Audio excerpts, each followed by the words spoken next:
Y si no, lo discutimos donde quieran. Y si quieren, lo discutimos en Twitter también. Si nos deja Elon Musk. Ahora tenemos que ir a hablar con el dueño de Tesla. Señoras y señores, hay una pregunta en el mundo. ¿Es tanto el negocio de Twitter que Elon Musk se gastó algunas decenas de miles de millones de dólares en comprar Twitter? Se lo vamos a preguntar al doctor Ariel Vercelli, investigador, conocedor de lo que tiene que ver con nuevas tecnologías, redes y también delitos informáticos. Siempre hay que tenerlo a Ariel Vercelli cerca. ¿Cómo te va, Ariel? ¿Cómo estás? Buen mediodía. ¿Cómo te va, Pablo?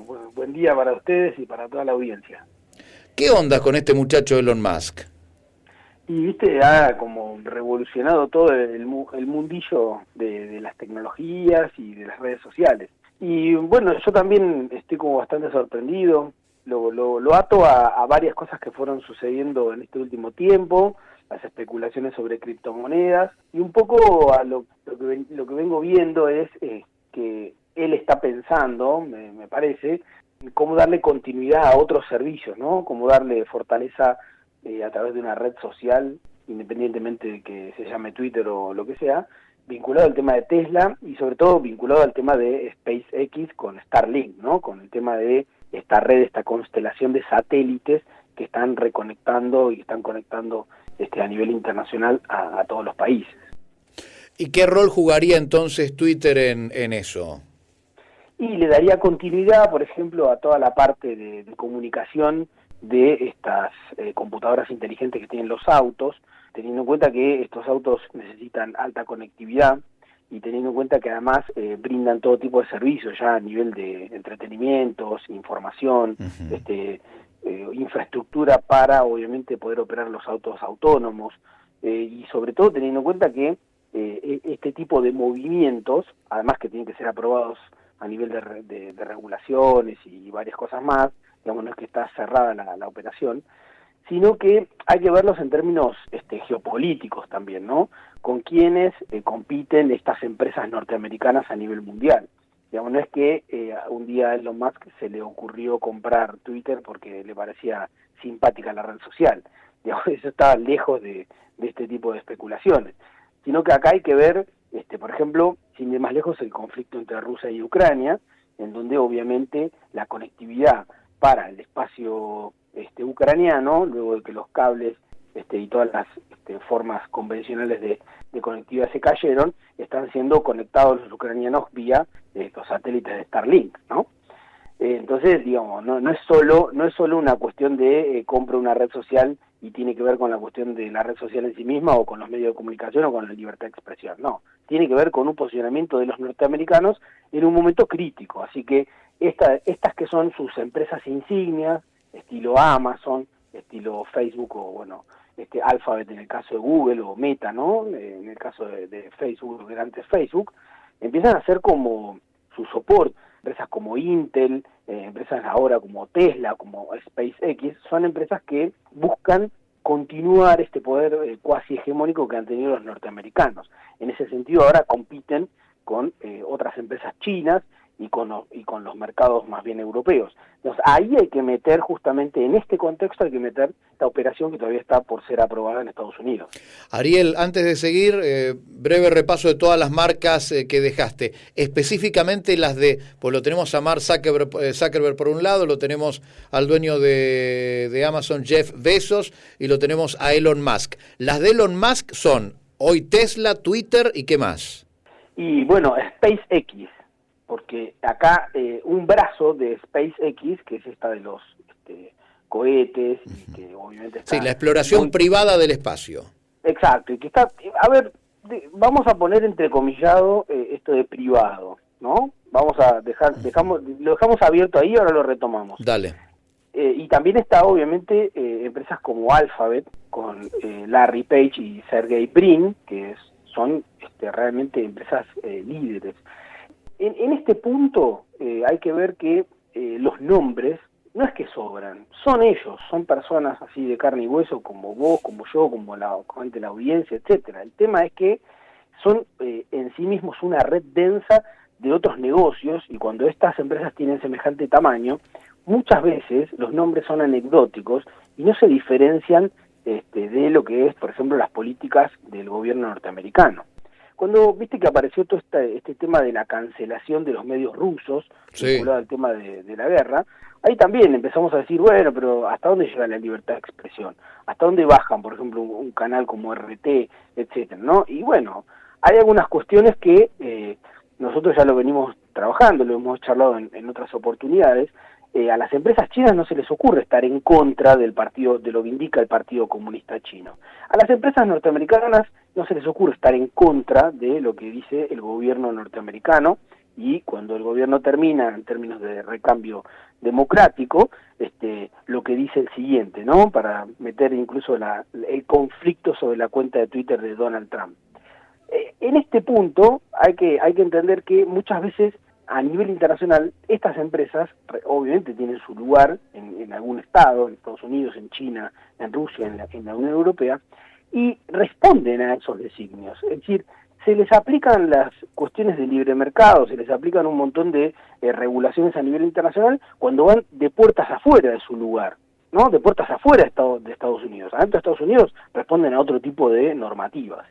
Y eso hay que verlo, porque eso de que Elon Musk responde a una cuestión privada, ¿no? O que va a garantizar la cuestión de la libertad de expresión, yo lo pondría un poco en cuestión. Me parece que va a continuar la línea de lo que los norteamericanos quieren, y en ese sentido parece que sin tocarse con las otras empresas como Facebook, como Alphabet o como las empresas vinculadas a todo el esquema de Amazon, sin tocarse con ellos, ¿no? En una especie de construcción de fino arte de monopolios naturales, sin tocarse con las demás, Elon Musk ahora requiere Twitter como para continuar con sus empresas insignia. Ese sería el esquema de más o menos como lo entiendo yo. Ariel, un repaso con data y un Twitter precisamente en la red social de Elon.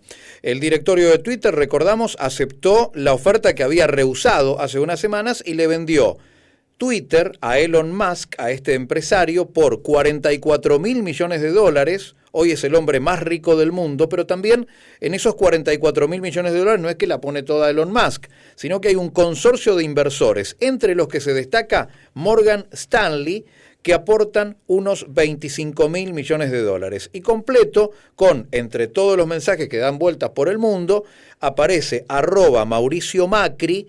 Dice: felicitaciones a Elon Musk por asumir el enorme desafío de trabajar para que Twitter sea una garantía de la libertad de expresión en el mundo entero. Sin libertad de expresión no hay democracia. Macri felicitando a Elon Musk por comprar Twitter. No sé si tenés algún comentario con respecto a esto y después hablamos del tema plata. Sí, te agrego que del lado de los accionistas, por ejemplo, de Twitter, no solo está Elon Musk, sino que también están grandes fondos como BlackRock. Es decir que, digamos, todo el mundo quiere apostar.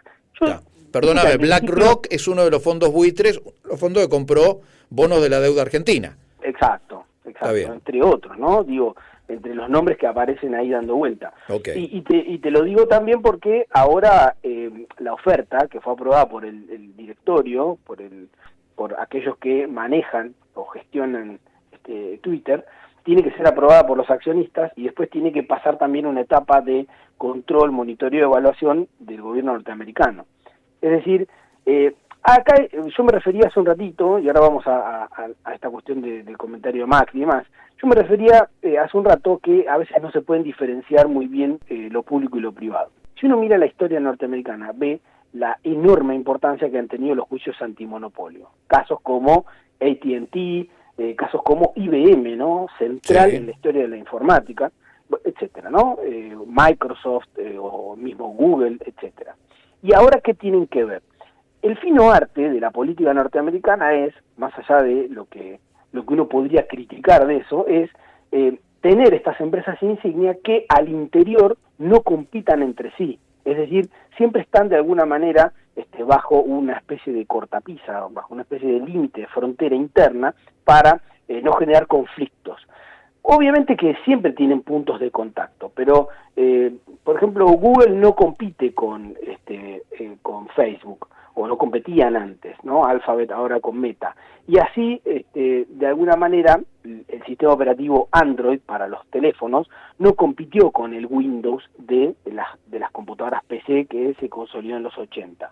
Eso define un poco las políticas. Cuando vemos la gran cantidad de empresas que están del lado chino, en realidad están haciendo el mismo cálculo. Claro, uno podría decir, sí, pero bueno, los chinos lo hacen más fácil. No, nadie lo hace fácil en este negocio. No es fácil para nadie. Ahora, entonces, y los europeos de alguna manera también están en lo mismo, ¿no? Como controlar un espacio al interior, un espacio doméstico, y generar grandes empresas que puedan competir en el plano internacional. Te hago una referencia ahora antes de pasar al otro, y sí. es que estas empresas son empresas que, así como no se diferencian entre lo público y lo privado, sirven, en términos, son muy funcionales, sirven a, digamos, a objetivos de control social. Y entonces uno dice, bueno, pero ¿qué me está diciendo? Te estoy diciendo que Twitter, por ejemplo, durante todo este tiempo no tuvo un modelo de negocio, no entregó dinero a sus accionistas, y no es la única, hay un montón de otras empresas que están en la gatera, están ahí como esperando su lugar para ocupar un lugar mucho más grande en estas grandes ligas a nivel internacional, ¿no? Caso, por ejemplo, de WeWork, por ejemplo, o los casos de todas estas empresas vinculadas al transporte urbano. Digamos, hay varias que están dando vueltas, y los norteamericanos han hecho gala de tener siempre un racimo, un puñado de todas estas empresas que llaman de innovación tecnológica y que en algún momento les ponen un poquito más de gas y las hacen crecer, ¿no? El caso de Twitter es justamente que llegó a un momento de maduración tal y que se ensambló con estos negocios que tiene Elon Musk. Ariel, por último, en relación a lo que significa para lo global, ¿no? Vos nos dejás bien en claro que hay una serie de reglas del juego dentro de la frontera de los Estados Unidos de Norteamérica y reglas muy distintas fuera de la frontera de los Estados Unidos de Norteamérica. Uno puede tomar la opción, una persona, una comunidad o un país puede tomar la opción de decir, bueno, terminémosla, todo lo domina Estados Unidos, tengamos las mejores relaciones del mundo, por no decir carnales, y otros por ahí, hasta desde la misma locura de la resistencia, entra en duda y en conflicto con una comunidad muy particular como es la norteamericana. Pero más allá de eso, pensando en el mundo hoy, este tipo de movidas de personas que no llegan ni a una mesa, creo que no son 10, lo que estas personas hoy están amasando es el nuevo orden supranacional que ya está gobernándonos por encima de los países. Mira, eso no está claro todavía, y lo que sí te puedo decir es que, en relación a la pregunta además, es que se ven urgencias. Este movimiento de Elon Musk comprando Twitter es algo brusco, sí, ¿no? Tal vez en algún otro momento la cosa hubiera pasado así como, aparece como que hay mucho dinero, aparece como que hay grandes inversores, aparece como que supuestamente hay un movimiento grande, pero a su vez también hay un movimiento brusco, ¿no? En relación a que tranquilamente podrían haber optado por desarmar algunas otras empresas y buscar algunas otras soluciones. Vos fíjate lo que pasó durante mucho tiempo con, por ejemplo, la primavera árabe. La primavera árabe durante hace casi ya una década o entre 9 o 8 años, tenía un movimiento político en relación a grandes presiones, obviamente, de los norteamericanos, de los ingleses y demás, para orientarse hacia sus propios intereses políticos, y tenían un conjunto de empresas, como por ejemplo Facebook, que reconectaban a la población. Facebook durante bastante tiempo coqueteó con esta idea de, además de tener sus cables, además de, como Google, de llegar con cables y con fibra, digamos, con cables submarinos hacia los diferentes países y garantizar la continuidad de su negocio, estaban coqueteando con esta idea de dar una especie de conexión global a Internet, que es la que está pronosticando, la que se ve, la que se puede proyectar a través de Starlink, para, con este discurso, garantizar la libertad de expresión, ¿no? Pero detrás de eso está lo que se llama el negocio, ¿no? Digamos, la ruta de la seda china no viene solamente con barcos, viene además con cables submarinos, con conexión a Internet, con tecnología 5G, digamos, este es el campo de la disputa. Entonces yo lo que veo es movimientos bruscos y rápidos, como diciendo, no está solidificado este nuevo orden, no está claro cómo va a ser. Por eso hay conflicto, ¿no? A la salida de la pandemia, mucha gente dijo, a la salida de la pandemia va a haber algunos que van a quedar más debilitados que otros, sí. Todos quedamos medio mal, y entonces ahí hay un caldo de cultivo para aprovechar, ¿no? Hay un caldo de cultivo para movimientos, y son estos movimientos los que se ven. Ariel, por último, ¿qué movimiento ves en el futuro? Ya quedan identificados los bloques. Vos decís que China, por un lado, insiste con su poder, su forma, su estructura y sus movidas, y por otro lado encontramos todo este bloque occidental, donde no hablamos tanto de países como de estos grupos, ¿no? De estos tipos, de estos 4, 5, 8, 10 que están manejando todo. ¿Qué ves en el futuro? Yo veo muy claro un alineamiento después del Brexit, a la salida de el Reino Unido, de Inglaterra, de Europa, y un alineamiento en las políticas con Estados Unidos, ese acercamiento, una Europa que obviamente en este momento está en el medio, en términos energéticos, en términos de seguridad, en términos de, hace una semana sacaron una ley muy importante vinculada al tema de servicios digitales, seguramente algo habrás leído, en algún momento lo charlaremos, pero ellos están ahí también armando sus cosas. Y después, obviamente, hay un bloque fuerte, entero, chino, en una alianza estratégica con los rusos.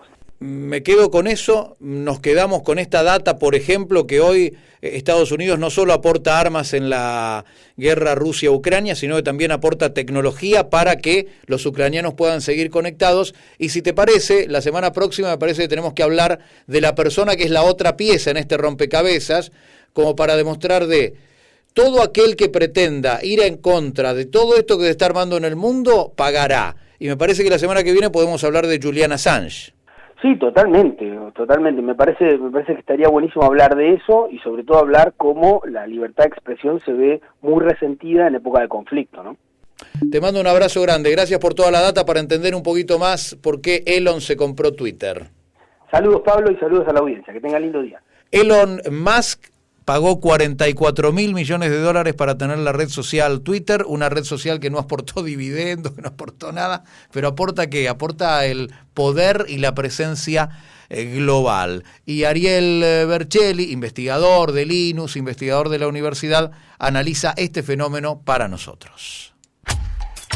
Toda la información pasa por Enlace Universitario.